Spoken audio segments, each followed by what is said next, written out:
needing 2 gauntlets, which are obtainable from the Meso K1 relic, 2 boots, which are obtainable from the Axi A3 relic, and the actual blueprint, which is available from an Axi V7 relic. I've heard mixed reviews about this thing, but a 5-part build? Yeah, you should see the AK Bolto, the AK Bolto, sorry. I think it's 6 parts in total is needed for that. But a straight up difference, visually, it is much bigger than I thought. The first time I saw these, I thought, well, it kind of looks like the original one. I know you can't see the feet, you can see the feet in the images. Massive difference, actually. Looks much, much better until you realise, yes, the Prime may do a little bit more damage. It's insanely well off with the status. But the crit's gone down. Same attack speed. Not a bad looking melee weapon from the get-go. Uses the same stance, Brutal Tide, as the normal one, but comes with 3 Vs. I was about to say 2 Vs and a dash. No, that's actually 3 Vs. There is actually no reason to format this without being able to put a pretty decent build on this straight away. The weird part, of course, is the normal Kogake came with exactly no polarities. Not a single one.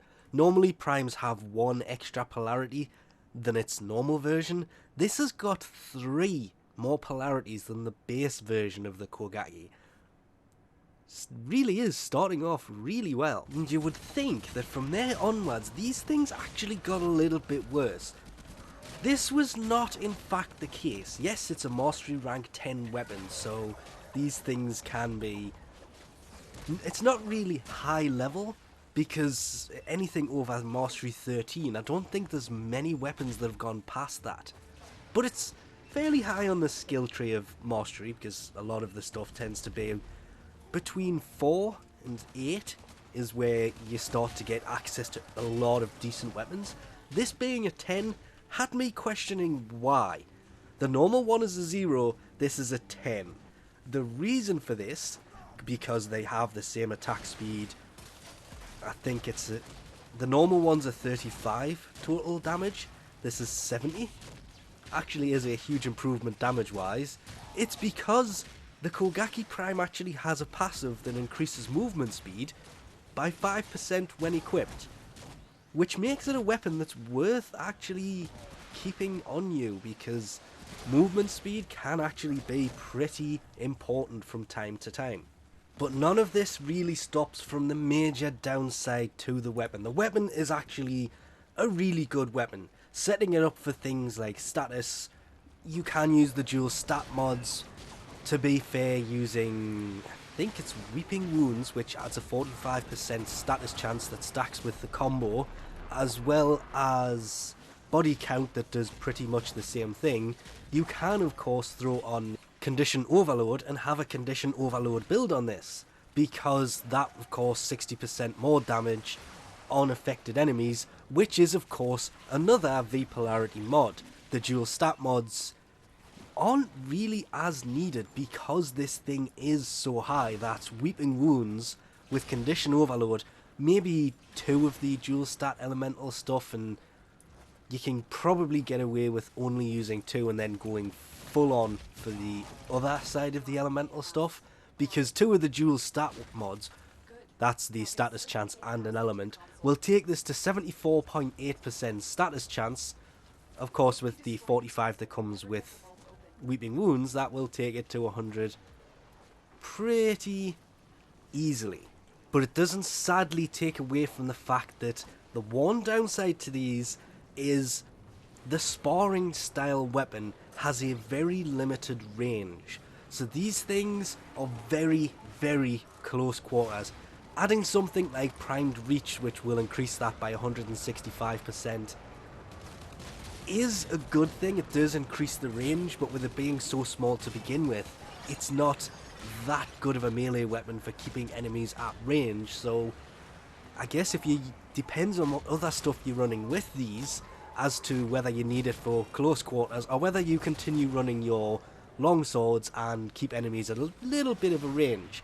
Against infested though, because it is such close quarters, and infested do tend to run upon you, whereas everyone else can be at a bit of a range still attacking you, did make it a pretty decent weapon to use.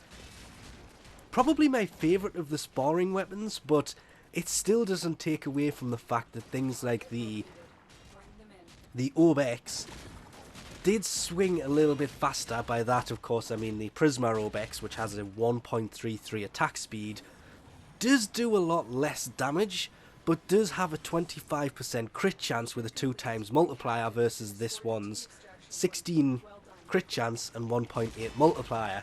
So it also has a 30% status chance. This only has 34, but because that, of course, the Prisma Obex has a quicker attack speed, Prime Fury could go really well on this. With Prime Fury on there to increase the attack speed, it's definitely better, but with the Prisma Obex having that slightly better attack speed, I would say it's still worse than this because it's got a lot less damage, but it's just more fun because it has that quicker attack speed and still has the crit and status, so you can build it for pretty much anything. Doesn't really take away from the fact that these are still an amazing sparring type melee weapon.